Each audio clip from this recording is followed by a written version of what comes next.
Good morning. Thanks for joining us. You're watching the DMZ America Podcast for Thursday, January 15th, 2026. Coming to you from the left, I'm editorial cartoonist Ted Rall. And coming to you from the right, I'm editorial cartoonist Scott Stantis. Scott, your background, have you reorganized your background? I don't remember the flash. Oh, yeah, no, that's been there. I usually have a flag hanging there, but I couldn't think of an appropriate one. So you would need a Dilbert flag. I do. Probably get quite a discount on them now. Okay, he's getting dragged through the mud in the obits.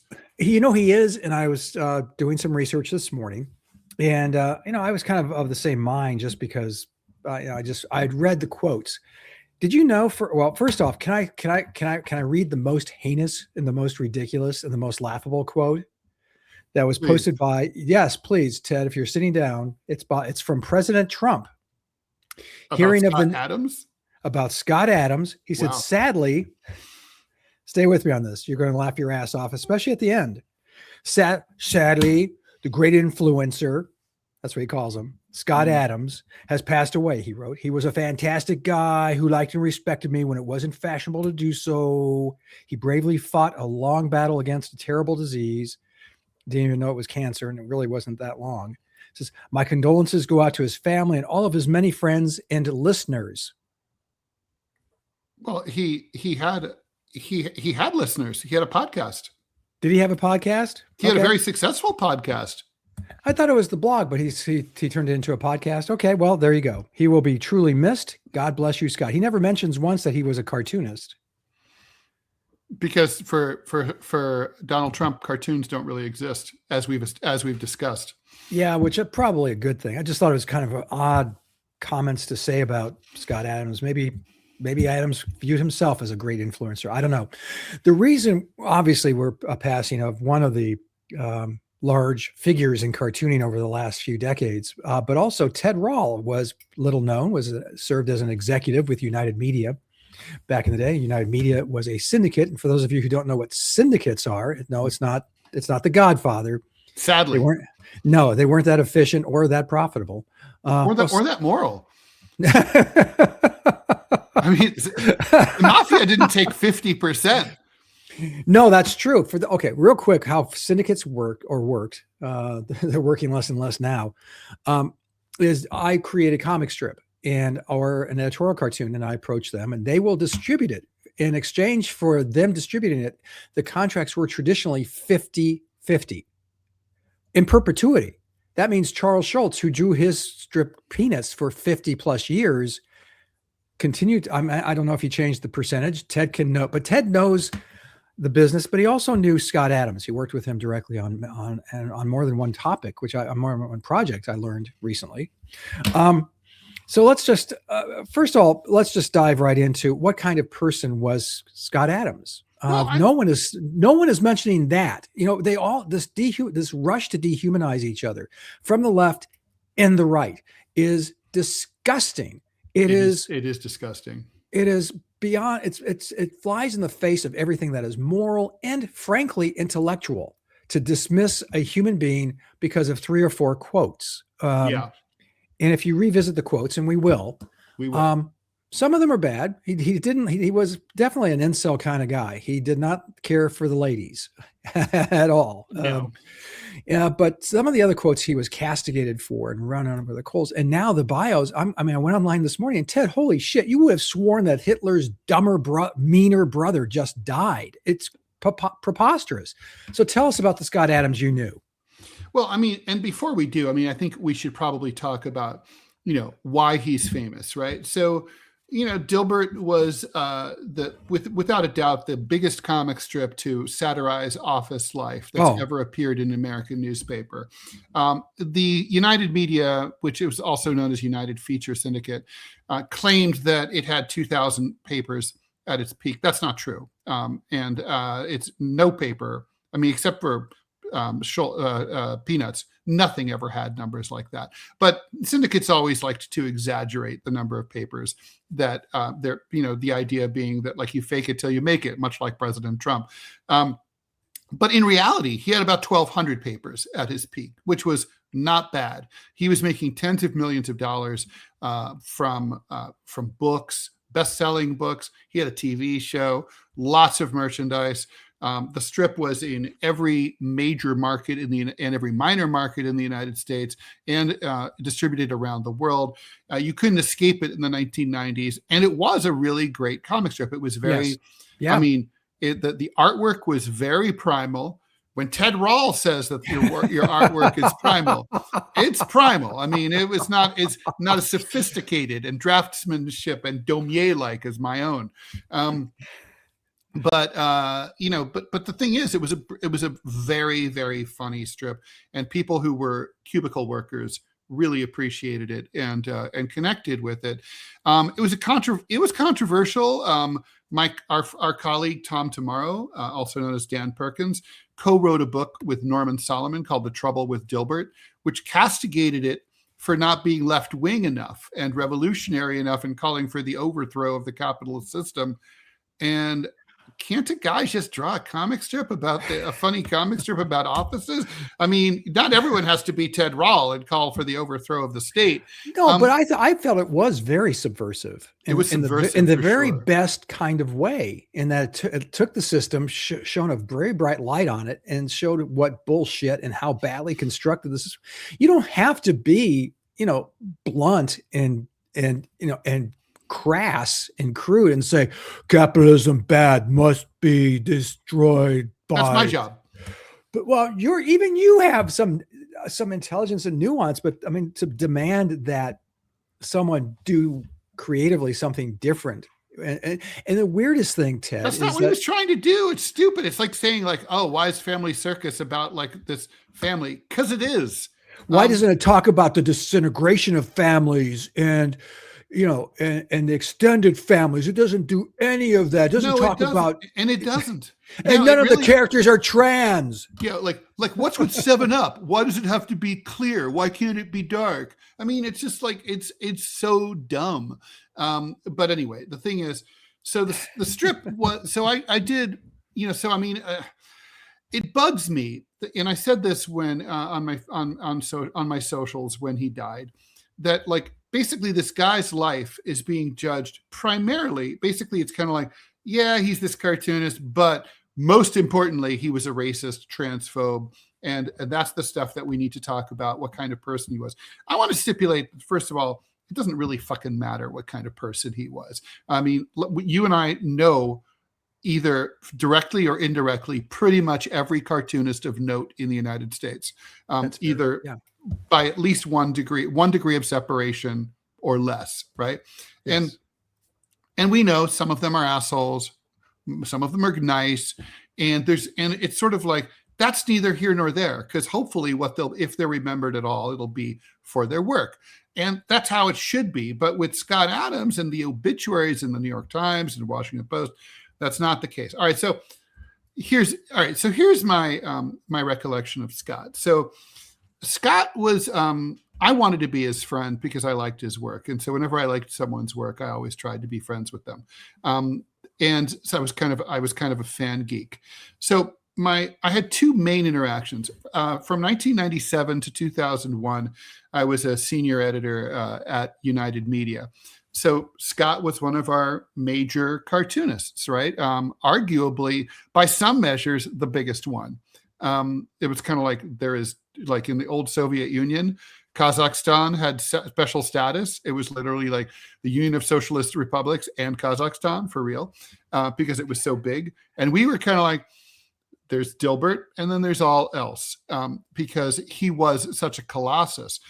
He was a former Pacific Bell middle manager, engineering dork, who basically, did a strip at work that he syndicated and became a huge success. And that was because he was such and he had such an engineer's mind. He almost like ran his own shop within United. So you didn't really have to very often call. I was the person who would call and say, hey, the strip you submitted isn't going to fly because of taste issues with the newspapers or whatever. But that didn't happen a lot because Scott he had good pattern recognition. He was he was an extremely awkward person. Like he would try to be light on his feet or make a joke, but it would inevitably fall flat. And over the years, I came to believe that he was a weirdo, and that probably he was somewhat autistic, or neurodivergent, as we would say. I never diagnosed him. I have no reason to believe that, to prove that, but I'm convinced it's true. It's kind of like, you and I talked about, like, is Joe, we're not experts. How do we know Joe Biden is senile? Because we've met senile people, and that'd be one of them. And that's how I felt about Scott Adams. He was, this is a guy who's off right now. But also, here's the thing. He was incredibly brilliant and very lucid and very sharp at all times. But he was also, thought that he was smarter than he was. So he didn't think anyone was as smart as he was. I was as smart as he was, but he looked down on me and everyone else. Like, let me tell you how things are. And it's like, no, Scott, I'm as intelligent as you are. Like you really can't talk to me that way. His behavior really bothered other people at the syndicate. It didn't bother me because, I'm a child of abuse. But like he, I could really see how he rubbed some people the wrong way. I got to know him better when he had a show at UPN television, just the Dilbert show. The show, unfortunately, didn't really take off. It was a little flat, wasn't that great. I think the timing also sucked for him. If the show had come out in the early 90s during the depth of the big Bush era recession, it might have done better. But by the time it came out, Americans weren't feeling like particularly insecure. It was the peak of the Clinton boom in the late 90s. So during that period, his show aired on a weeknight at 8:00 at night. And I was approached by Dean Valentine, the president of UPN at the time, to develop an 8:30 show to basically become the King of the Hill to his Simpsons. So I would hopefully get like whatever tail was left by 8:30 at night. My show was called Boomerang, and it was the anti-Simpsons.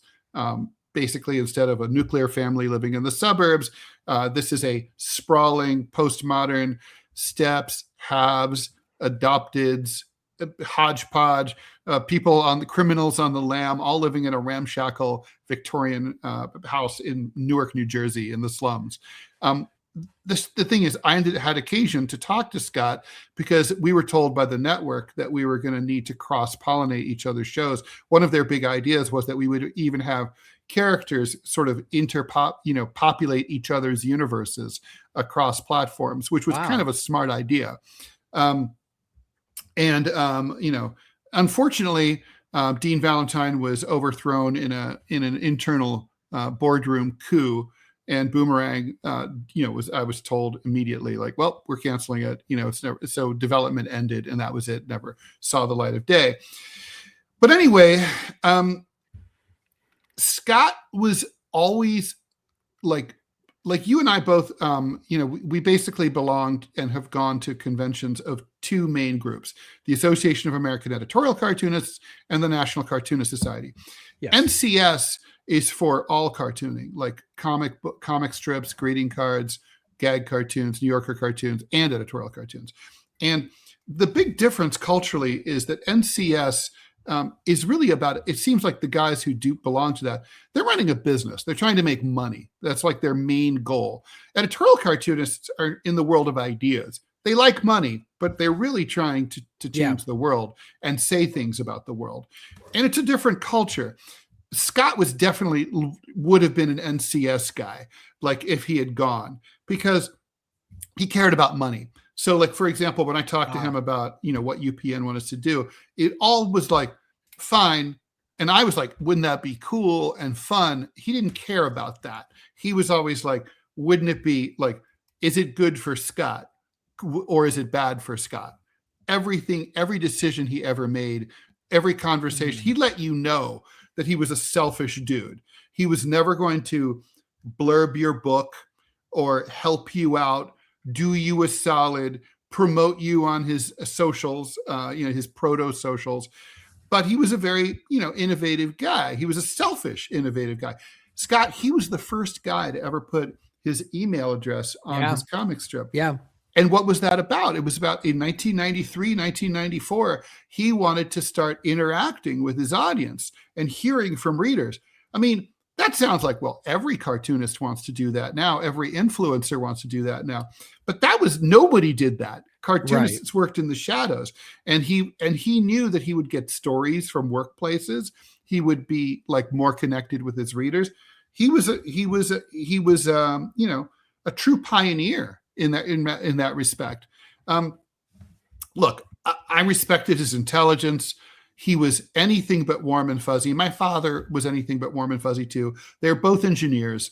I was like, I know the type, stick up ass, it's all about getting, it's about business. And it's like, I'm just trying to, make money. And he had some dumb ideas for making money, like the Dilberito. If you remember that. To refresh our listeners and viewers' memories on that one, because you said it was we talked about yesterday. You said it was a catastrophe. Well, so the Dilberito was a burrito that did find its way into distribution into the food chain of the United States of America, that purported to deliver a high percentage of every American's basic nutritional needs. So it's like we're all on Apollo 13 together, eating like this kind of tasteless mulch. Did you try it? I did, unfortunately. Because he brought them into the office. Everybody was like, oh, they kind of lied. They were like, oh, it's really good, Scott. And I was like, it tastes like shit, Scott. It's not one of those things like this could be for someone else, but not me. It just wasn't good. I'm sorry, I've been talking too much. But no. You knew him, and I think humanizing this guy and humanizing Scott Adams is really important because, like I said, I went through the write-ups. Oh, well, okay. That comment. Well, there's that. I'm sorry. I'm just reading through the quotes. Those are... Yeah. The quotes are great. Yeah. We love your comments, plus or pro or con.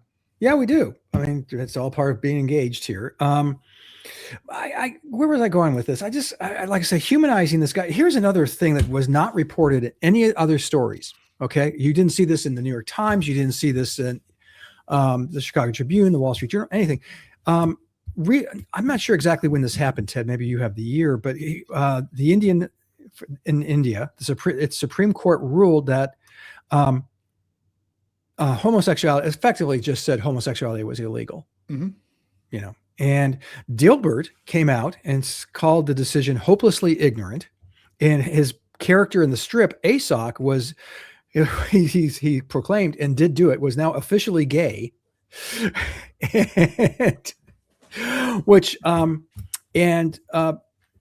In fact, one of the lines he uses is, now I have to go do some gay things.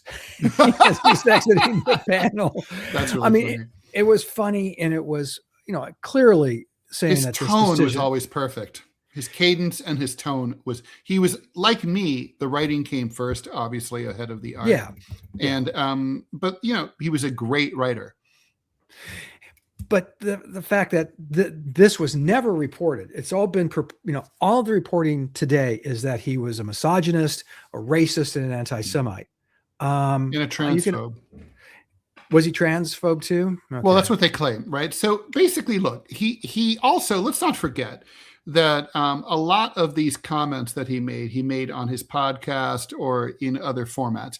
I mean, I would fucking hate for someone to go through the transcripts of every podcast you and I have done here, Scott, on DMZ America, and troll for things that I've said and carefully excise them to prove that I'm an asshole. I'm sure you'd be very effective at doing that, but it's not a very, I don't know. It's like you have to, context matters, and people talking off the cuff is not the same thing as people, what they put in their formal work. But that said, we're all responsible for what we say. But I don't like, for example, well, he was accused of Holocaust denialism. All right. So the quote that they cite, and unless there's something else that I don't know about, in which case I'd love to see it, is, well, where did they come up with the 6 million dead Jews, number? Where did that come from? Was that just like a nice round number that someone made up? And, you and I, Scott, talked about this yesterday, Scott. And, the answer, basically, yes, there was it's true the Germans they were Germans, so they kept a lot of records, and the Allies captured them. It's also true that, we know who went missing during World War II, and also there were formal attempts to account. But was it basically because of the vast scale an estimate? Yeah, it had to be, because of all the chaos, and not to mention, what was Nazi-occupied Europe ended up divided by the U.S. and the USSR. So the archives ended up in two different places. So for researchers, it was really hard for people to come up, to be able to do an exact count. These days, most researchers think that it was actually closer to 6.8 million. But the point is, I remember when I first heard the 6 million, I thought the same thing, like, wow, that's a weirdly round number. And as a kid, and it's not an unreasonable question to ask, but more to the point, it's not Holocaust revisionism to ask that question, is it? No, but the thing is that Holocaust deniers use that question all the time. They do, but that still doesn't make it. No. You know what I mean? I have to admit, one of the funniest Holocaust deniers probably also piss and shit. Doesn't make pissing and shitting a act of Holocaust. No, denier. But when you start to carp their language, then I think there is a problem there, Ted. But my favorite was a Holocaust denier was going off on the tangent, use that phrase, say, actually, obviously the number is like closer to 4.5 million. And you're just going, let's just say that were true. That's still bad, right? It's not true. But what would be the point of that? Yeah. Like, oh, well, then, yeah. Well, then Germany's only what, a 75% is guilty? Yes. Yeah. Indeed. I think when you start to carp that language, like when Homeland Security Secretary Noem the other day used the, one of ours, all of yours, which is a Nazi, trope. And she had it on the podium. Well, that's a problem. Look, I agree with that. And it's like, it was a boneheaded fucking like wrong thing to get into, right? What's the point? What's the point of this conversation, right? Well, why are you bringing this up, right? Like, why? Right. But and in his writings, I did do a dive this morning into his writings on women, and it's pretty misogynist.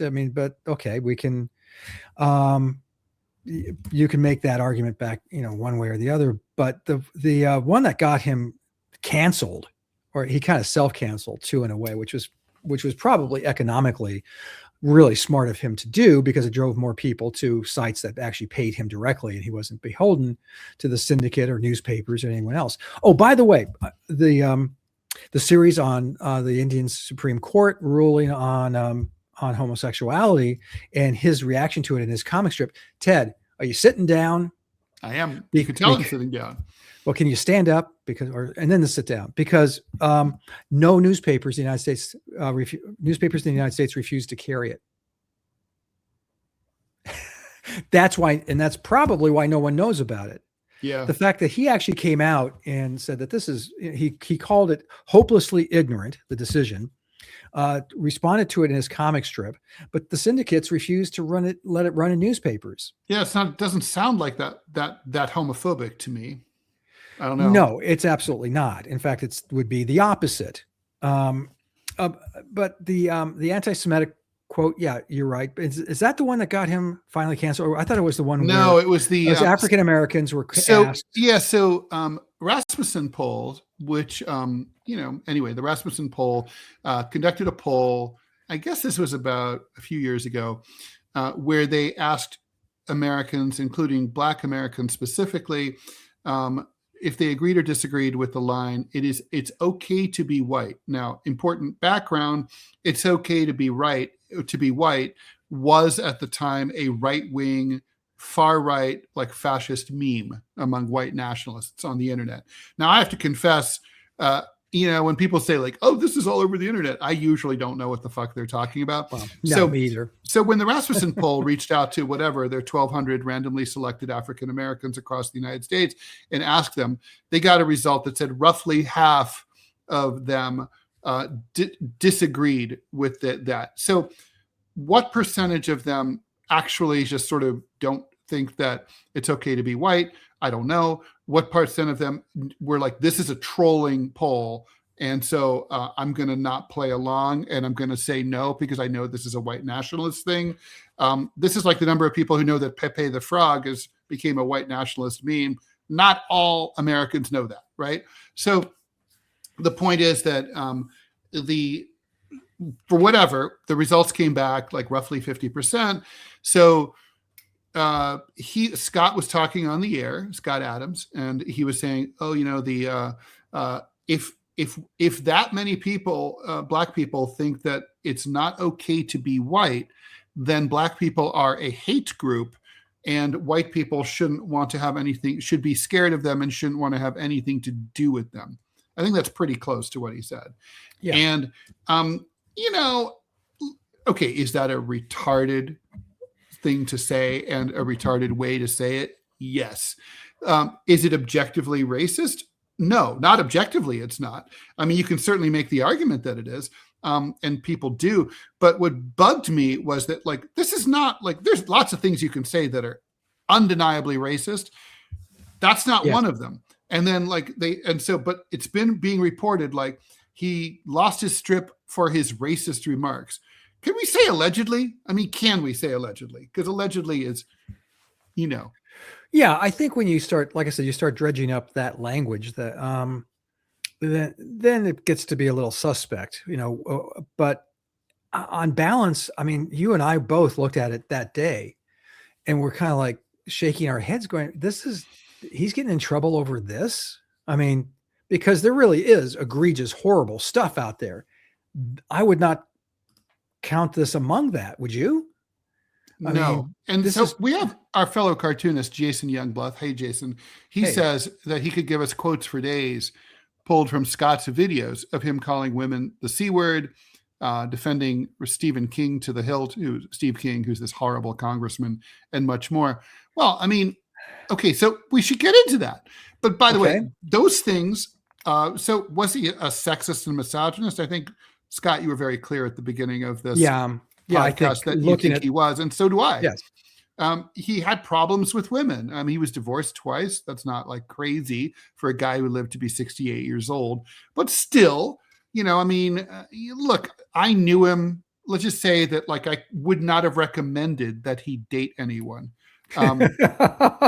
You don't have any female friends that would male, female, cat, dog, nobody. He was not a dateable dude, in my opinion. Obviously he did marry. So Jason, we're not trying to say, you're saying we're going to lose any battle to rescue his reputation. I'm not interested in rescuing his reputation at all. Scott Adams, if you're in the afterlife watching this right now, I know you're either fucking laughing or chortling sarcastically. I know you would find this whole exercise dry and amusing beyond belief. I know that to be true. And you don't need anyone to defend you. I don't love Scott Adams as a person at all. I'm interested. I don't hate him either. I'm interested in nuance and context. And I don't think that there's this whole story is being treated with nuance and context. No, it's still kind of this hangover from the cancel culture days of not too long ago. Hey, and reading the stories, like I said, Ted, this morning, going to deeper, like The Advocate and other sites that were just adamantly that this was, this guy was Hitler incarnate. I mean, and I'm not exaggerating by much. I'm truly not, Ted.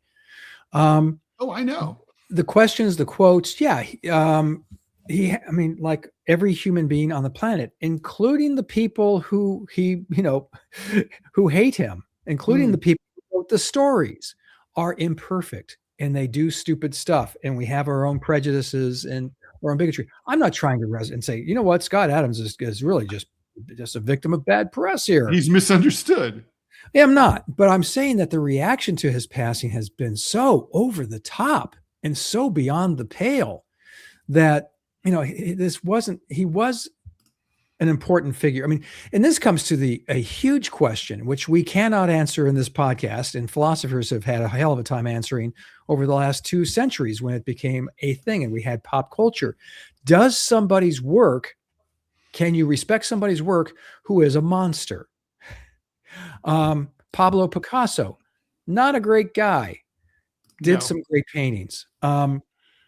Michelangelo liked to punch people. It was kind of a jerk. But can you love the David? Can you love the Sistine Chapel? Of course you can. There's a weird balance here. And remember during the Me Too movement that typical for an American movement, went off the rails really fast because it had a good point, and then it just went bananas and started canceling everybody. You and I have talked about how far the culture has gone in terms of what it's done to men and men approaching women to date, for instance. It's literally like, look, it would be scary to be 24 years old and either male or female, but really would be rough to be a guy. I'd be scared to death. I mean, as it was, I was always highly conscious of, like, when I was on a date and if things moved to the kissy phase, if there was this like slightest soupçon of hesitation on the part of my partner, I'd be like, we're done here, I'm out.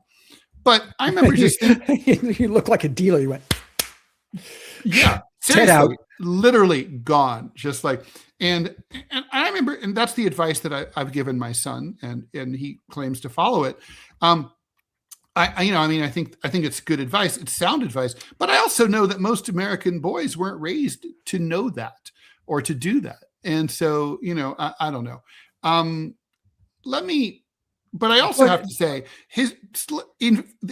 on the other hand, right? There's a lot of on the other hand here. And I think with Scott Adams, there has to be a lot of on the other hand. That's what's missing here. Scott Adams, his politics were stupid, especially at the end of his life. I mean, he posted it's very strange. I trace it to his prediction in 2016 that Trump was going to win. I predicted the same thing at the time. I remember commenting at the same exact time, early in 2016, that Trump was almost certainly going to win. Oddly, somehow that became like he found himself pushed into this place where it's like, I want Trump to win, and I'm glad that Trump won, and now I approve of things that Trump did. And somehow he kind of like allowed himself to get swept in. Like, I can say it's going to rain today. That doesn't mean I'm pro rain, but that's how somehow what happened with him. And like by the end of his life, he was saying some seriously retarded shit. Like, for example, Antifa helped bring the Nazis to power in the 1930s. Like, that's wrong on so many levels, starting with the fact that there was no Antifa, that I don't even know where to start. But no, the left did not. The only role that the left had in bringing the Nazis to power was being, fractured and unable to unify against the Nazis. But I mean, the point is he basically became Team MAGA douchebag. And I think a lot of people saw that and they're like, okay, well, so therefore we can automatically put him in the R is for racist box. But I don't know if it should be. Maybe he belongs there, Scott. I just don't think it should be as thoughtless and automatic. I think the guy deserves he deserves some time in court before we convict him. Well, and I think, you're absolutely right. He did join Team MAGA, which was just really weird, but he was kind of forced into it. When anyone had the temerity to say, especially early on, that Trump will win, you were exiled. I know you got it too. You're pro-Trump. No, you certainly were not. I was booed at public appearances. Like when people in Q&A would say, "Who do you think is going to win?" I said, "I think Trump's going to win." Boo! I'm not voting for him. No, I don't want this to happen. And I remember telling people, I'm not a warlock. I don't make things happen. You ask me what I think is going to happen. Well, fast forward 4 years when you and I were saying that Joe Biden was too senile to run for re-election. He should not run. We were saying that before he announced he was running. We said, please, dear God, don't run. Open up the process. Let there be a primary season. Let there be, and he didn't do it.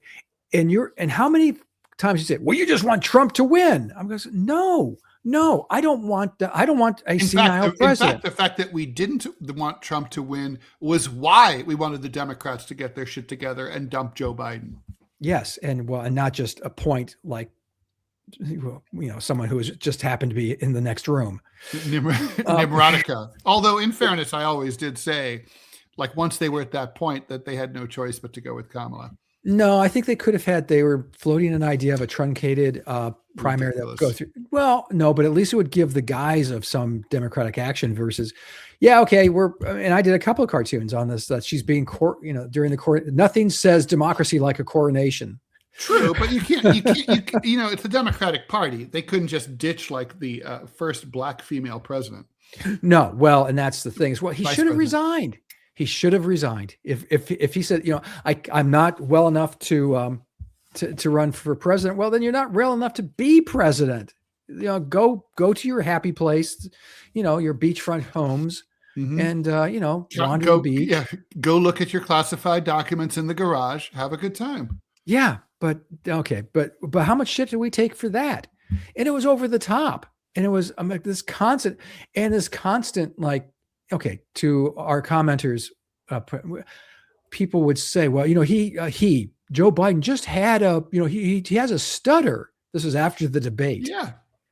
And by the way, he never had a stutter. You're accusing him of something that is not true. Which pissed him off, right? Yeah. He was like, I don't have a no, he literally was like, I don't have a stutter. He was right. He had a stutter when he was a child.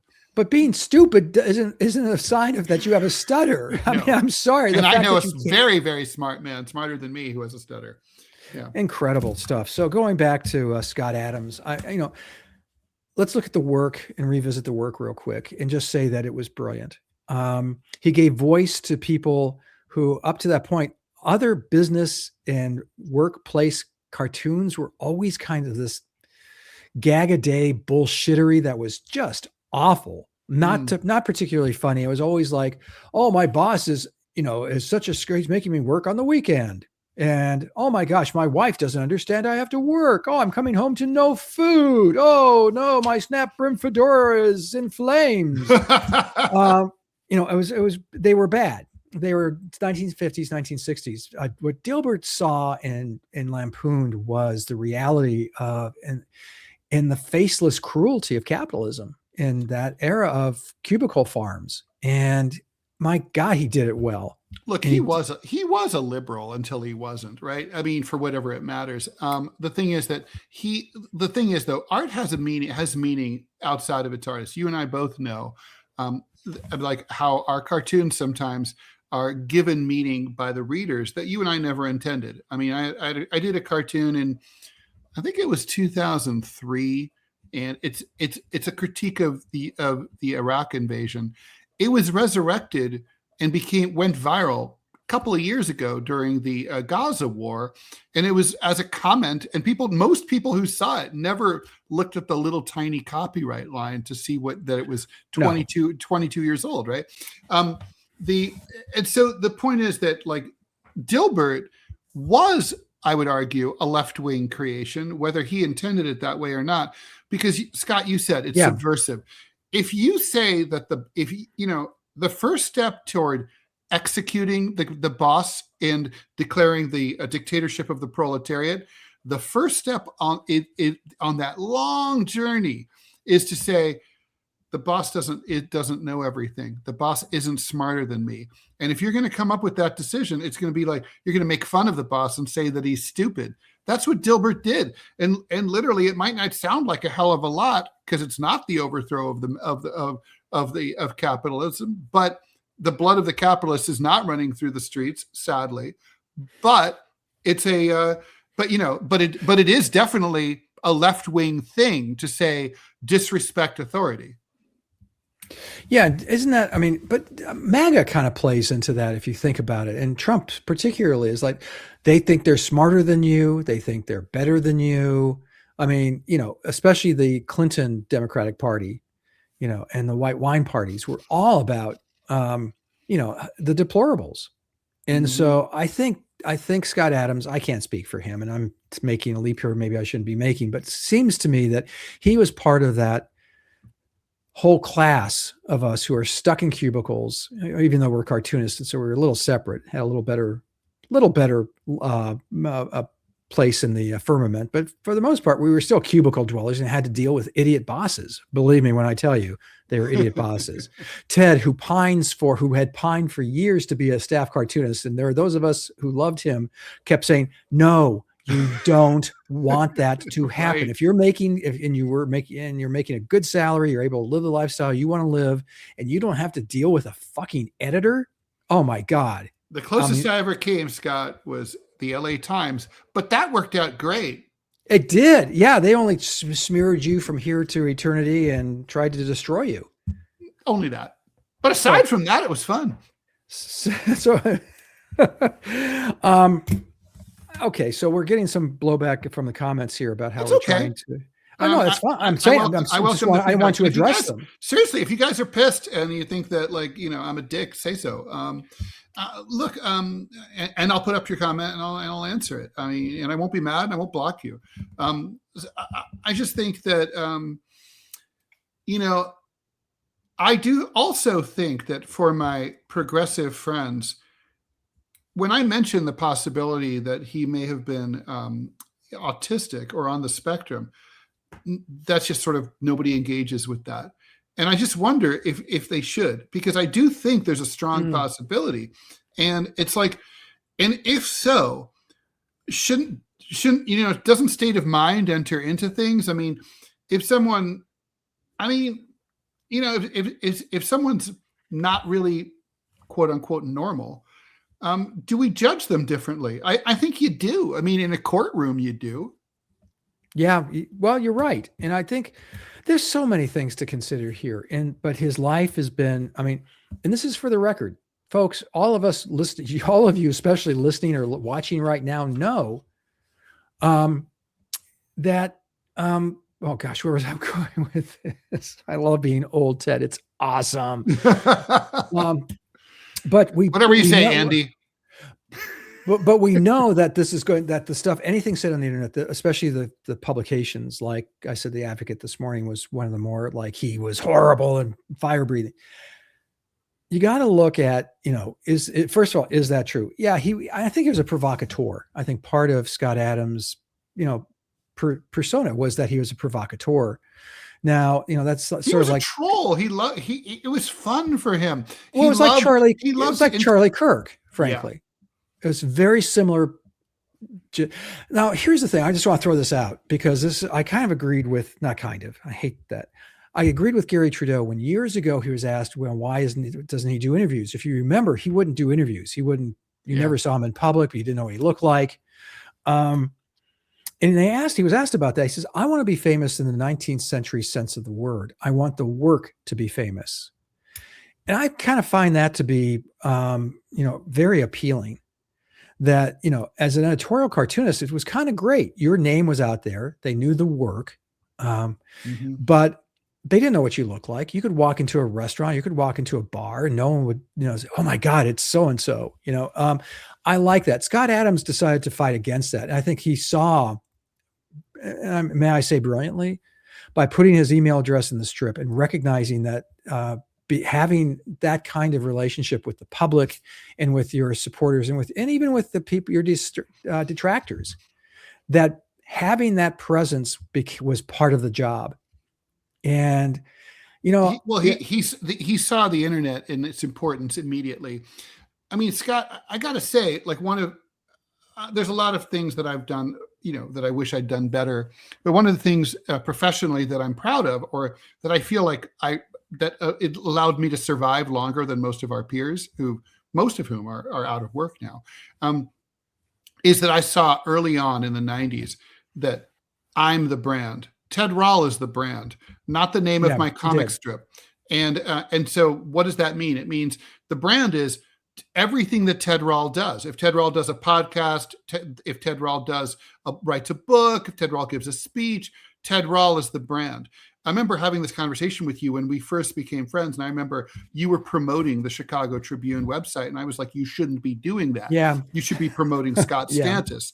And because the Chicago Tribune can promote itself, but you should be using the Chicago Tribune to direct traffic to your own site, right? Scott Adams recognized that he was the brand. That's why he's like, I can do a fucking burrito or open a restaurant or, mouth off on a podcast or whatever. And then that's all Scott Adams stuff. But you do bring up the counterfactual, Scott, about the Gary Trudeau argument. Like, there's a price that you pay for that, which is that your work is then degraded. The other day I was looking up, I'm into this band called She Wants Revenge. It's kind of like 80s style synth pop. They haven't put out an album in like 11 years. So I was like, I wonder if they have a new album coming out, if they ever got back together. So the first thing that comes up for them is a Reddit group. Is She Wants Revenge problematic?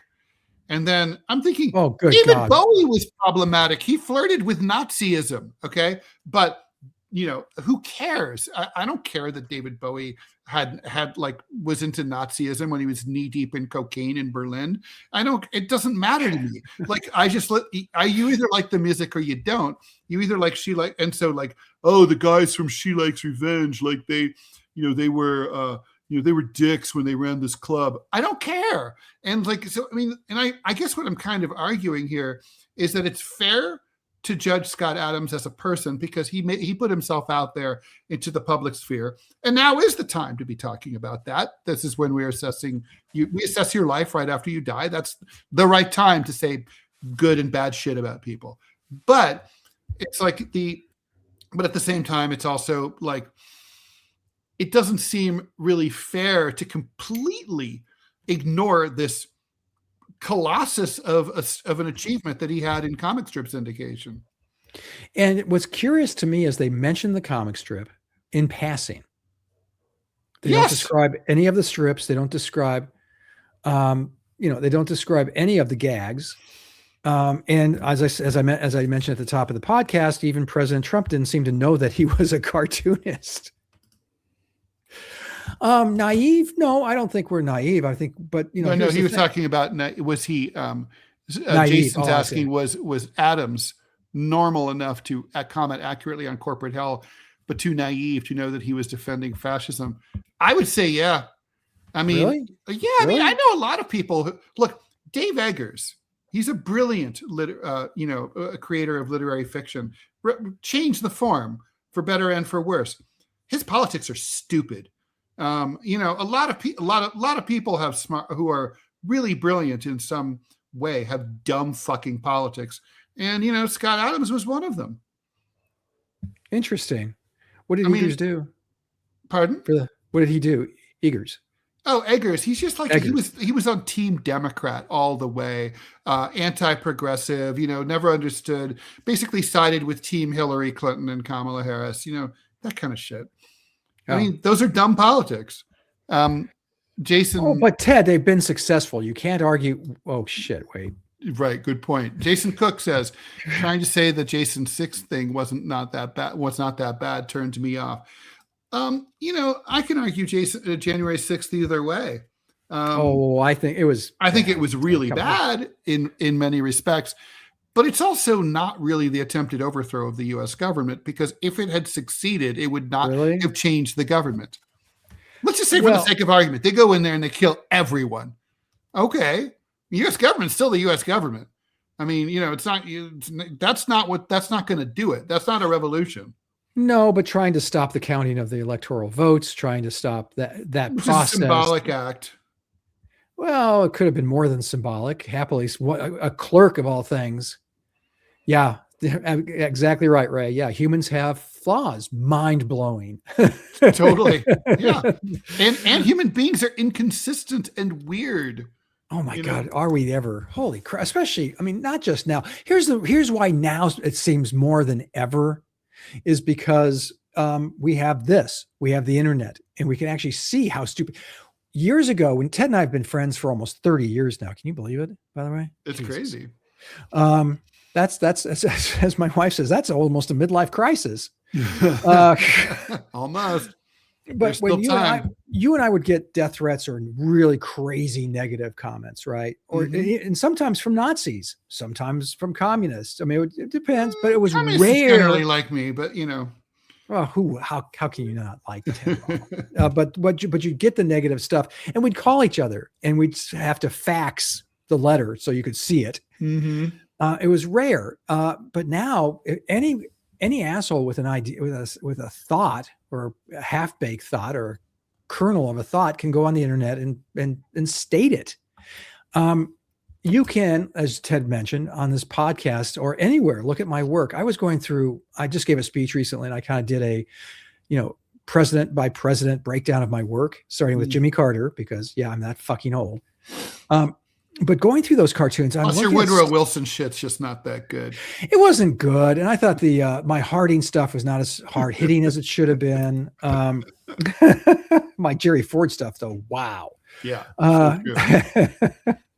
But my point is that I went through some work and I look at it now in the context of, and holy shit, it was, you used tropes, you used stereotypes. And for instance, every time I portrayed a Middle Eastern fellow, he was always in the, the Saudi outfit, which of course. The dish dasha. Yes. Makes no sense in hindsight, but it's just like, I wanted to call you out for drawing Russia as the Soviet bear after 1991. I still draw the bear. You guys all do that. I love the bear because bears are awesome to draw, Ted. They're so much fun. I can't draw a bear for shit. That's part of the problem. Did you ever see that bear? It was in a zoo, and I'm not sure if they shaved it or if it had some disease that all of its hair fell out. It looks very human. Look at, next time you get a chance, Google hairless bear, So it looks like the hairless cat with his face. Hopefully we won't get some other signs. Poor dude's probably very cold. Those hairless cats are not allowed. They can't really live any place where it's cold because they're always shivering. Jason Youngblood, brilliant cartoonist, by the way. Thanks, Jason, for being part of this conversation. Scott Adams himself rarely, if ever, mentioned Dilbert and spent his final YouTube podcast praising Trump. Did Scott ever? I mean, first of all, I would take issue with that. He used to talk about Dilbert. Maybe he was told to do that by the syndicate. But it's certainly in his final years, he didn't. Scott, we should revisit our conspiracy theory, right? So when he went full spectrum, quote unquote, fake racist or real racist or however you want to do it, when he made that comment about like the poll and, black people being a hate group, he blew up his career. The strip went away. You and I had to believe it is entirely possible that this was part of a Machiavellian plan, because his list must have shrunk to a shadow of its former self, because that's happened to all of us, because print syndication has been completely destroyed by the internet and the demise of print media. And people who had like 500 papers now have like 30. So So the thing is, he could have looked at that and said, what I really need is to make a splash. I want out of this comic strip thing because there's no point doing it anymore. I already have savings. I'm pivoting to becoming right-wing podcast dude. How else to do this but to make myself a hero to Trump, to MAGA world, than by, this was your theory, by the way, Scott. And I agreed with it. And basically like blow it up, and then I'll become internet famous in my final chapter. Well, whether it was a plan or not, that is what happened. I mean, is it possible that he stopped talking about Dilbert because he stopped caring about Dilbert because Dilbert stopped making money? Yeah, and he was looking for the next thing. Yes, absolutely, absolutely. We have. Okay, I'm going to go there, Ted. The winner of the Pulitzer Prize for editorial cartooning this year, Ann Telnis, won the prize, and they say in the announcement, because she had the courage to quit her job, a job that her boss begged her to keep and tried every which way to to assuage any concern she had because they had questioned, not even canceled, but questioned a cartoon for the first time in 17 years. Mm-hmm. This was a grift. This is a grift. It's a grift. And people like that, like Scott Adams, Antelnis, and others, will make a controversy that they are being ostracized and victimized, and then they go to Substack where other people who support victims, both left and right, will give them scads of money. Mm-hmm. And it's frankly a really great scam. It works really great because instead cynical though. Oh, it's so cynical. But think about it, Ted. Instead of that one stream of income from the syndicate, which we've described what those are, Scott Adams went to $1 million or 500,000, however many are donated to him and gave him money. That's right. Mm-hmm. And so you lose in our game. And the thing is, in podcast world, you get the big cash donations when you are viewed as someone who's fighting a fight against the man. It's not enough to just be likable or whatever. You have to be someone that people see as like you're representing. If it wasn't for you, this point of view would never be expressed. And Scott became that person because he had taken the fall and been canceled by the left and by squishy liberals at the syndicate. Full disclosure, you and I are at the same syndicate that he got fired by. Yes. By the way, someone from the syndicate piped in on this debate on my Facebook yesterday. Oh, really? She said, in my 44 years at AMU, I never met any cartoonist who was anything other than unfailingly nice, except for Scott Adams. Yeah. No, I mean, clearly he is. I mean, because look, I don't want to disparage, the dad necessarily, or disparage him. That too. Disparage either one, depending if it's the Dutch or the American pronunciation. Yes, indeed.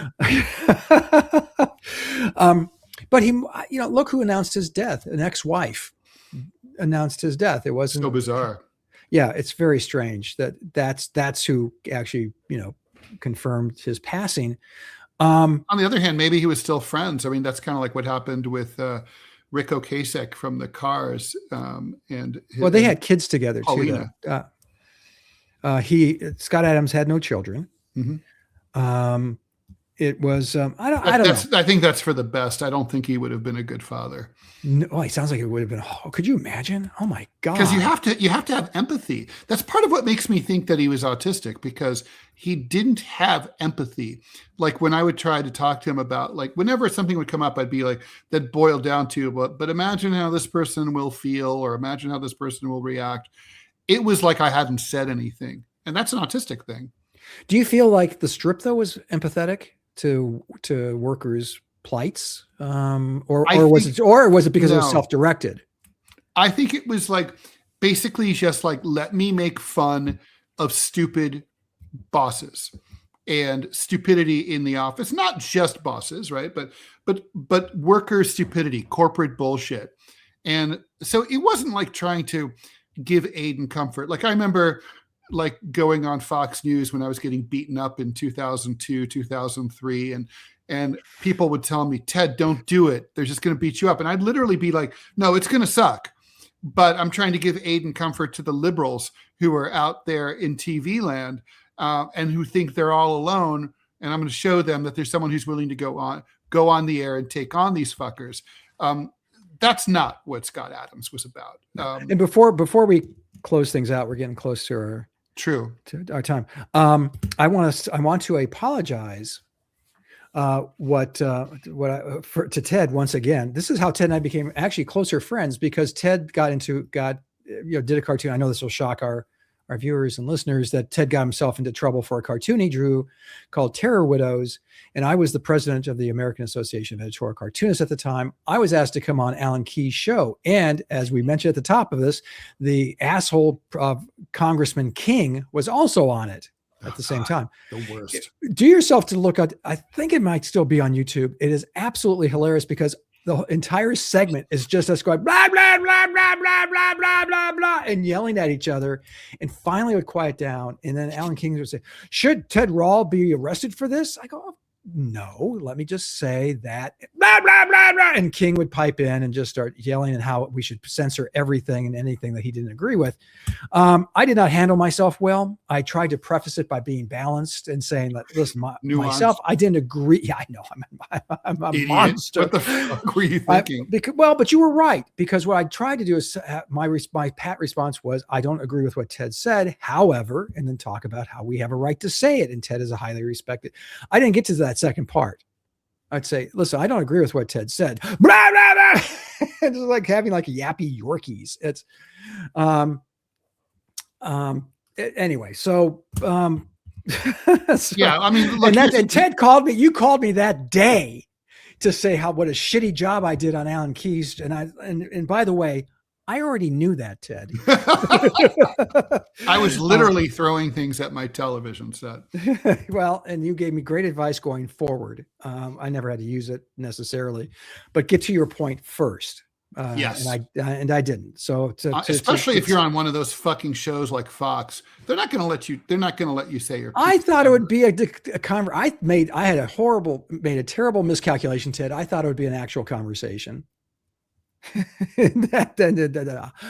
hey, this is my favorite comment ever. Never liked cartooning, but good show. Only 32. Thanks, Sharpie. Appreciate Sharpie. That. Really. No, I mean, I understand. There's good cartooning out there, but a lot of it's shit. I think that's part of the problem. It really is. It really, it's kind of really like, it's like a fucking, it's like a flea market. It's like a flea market. It's like a swap meet.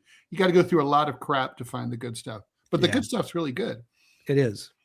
All right. Okay. On that note, we should head out. Thanks everyone for watching, liking, following, and sharing the show. Really appreciate the comments. Nice and spicy today, the way we like them. We'll be back Thursday of next week at 11 o'clock a.m. Eastern time for more DMZ America. Probably invite one of our colleagues on again, because that tends to go pretty well. And I'll be back tomorrow on Deprogram, 9 a.m. and TMI show at 10 a.m. Eastern time. And now Eastern time. That's right. American patriotic time. I am going to now turn over the singing part of the show. Why did this become a thing? Because I'm evil. Here you go.